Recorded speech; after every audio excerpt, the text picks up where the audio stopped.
ప్రకాశం జిల్లా అద్దంకి సమీపంలో పోలీసులు ప్రయాణిస్తున్న కారులో గంజాయి కలకలం రేపింది. బల్లికురవ సంతమాగళూరు ఎస్ఐలు సివిల్ డ్రెస్ లో కారులో బల్లికురవ నుంచి అద్దంకికి వస్తూ ఉండగా ఆటోను ఢీకొట్టారు.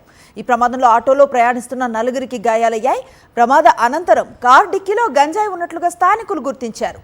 కార్ డిక్కీని ఓపెన్ చేయకుండా అద్దంకి సిఐ అడ్డుకున్నారని స్థానికులు ఆరోపించారు. కారును పూర్తిగా తనిఖీ చేయాలని స్థానికులు పట్టుపట్టడంతో పోలీసులు స్థానికుల మధ్య వాగ్వాదం చోటు చేసుకుంది.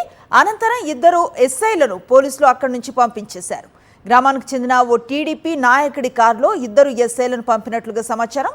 పోలీసుల కారులో గంజాయి ఉండటంపై పలు అనుమానాలు వ్యక్తమవుతున్నాయి.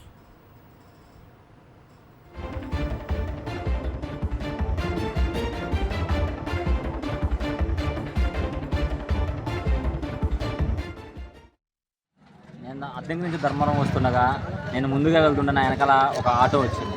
మా ఇద్దరిని ఒక కారు వచ్చి గుద్దింది. ఆ కారులో ఇద్దరు ఎస్ఐలు ఉన్నారంట. నాకైతే బాగా దెబ్బలు తగిలినాయి, వాళ్ళకి బాగా దెబ్బలు తగిలినాయి. వాళ్ళు దిగి మాది తప్పని మళ్ళీ మమ్మల్ని చూస్తూ సిగరెట్ తాగుతూ నవ్వుతూ ఉన్నారు. నేనేంది అని అడగక అంత మేము మాత్రం బాధితులు మాత్రం ఇక్కడే ఉన్నాం. వాళ్ళు కొట్టేసి వేరే మా కారులో వెళ్ళిపోయారు. కంప్లీట్ డీటెయిల్స్ అందిస్తారు మా కరెస్పాండెంట్ శ్రీనివాస్. ఎవరి పోలీస్ అధికారులు, వీళ్ళకి సంబంధించిన వివరాలు ఏమైనా తెలిసాయా? స్థానికుల ఆరోపణలు చూస్తున్నాం కదా, ఎలాంటి సమాచారం ఉంది? వీళ్ళు బల్లికురవ ఎస్ఐ నాగరాజు, సంతమాగళూరు ఎస్ఐ నాగమల్లేశ్వరరావు, వీళ్ళిద్దరూ ఈ మధ్యకాలంలో కొద్దిగా క్రైమ్ రేటింగ్స్ ఎక్కువగా చేస్తూ కలిసిమెలిసి కేసులు చేస్తున్న నేపథ్యం కూడా ఉంది.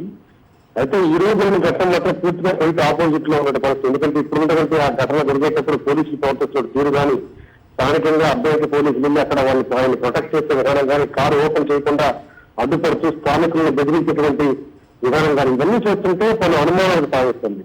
గంజాయి కారులో ఉన్నది అది అఫీషియల్ కాదనేది కొంత అనుమానంగా ఉన్నట్టుగా మనకు అర్థమవుతుంది. అందులో భాగంగానే పోలీసులు ఎట్టి పరిస్థితుల్లో కారు డిక్కీని ఓపెన్ చేయలేకుండా అడ్డంగా నిలబడేటువంటి దృశ్యాలు కూడా మన వీడియోలో స్థానికులు ఓపెన్ చేసే ప్రయత్నం చేస్తున్నప్పుడు ఆ కారు వైపు వాళ్ళని రానియకుండా అడ్డుకుంటున్నటువంటి పరిస్థితి ఉంది. ఒకవేళ అంత అఫీషియల్ గా అయితే ఏమీ లేకపోతే వాళ్ళు డ్యూటీలో తీసుకొచ్చేటువంటి క్రమం ఇంకోటి అయితే కనుక, దగ్గర క్రైమ్ డిటెక్ట్ చేసేటువంటి క్రమం కనుక దాన్ని అంతా పట్టుపట్టి ఆపించాల్సినటువంటి అవసరం లేదు.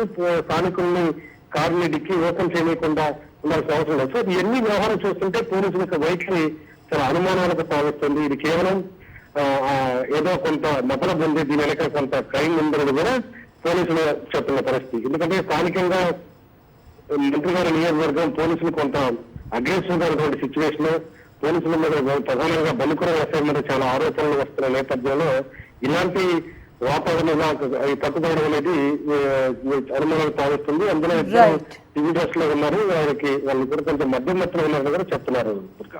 Right, thank you Srinivas. మరిన్ని అప్డేట్స్ కోసం ఛానల్ ను సబ్స్క్రైబ్ చేయండి. నోటిఫికేషన్స్ కోసం బెల్ ఐకాన్ పై క్లిక్ చేయండి.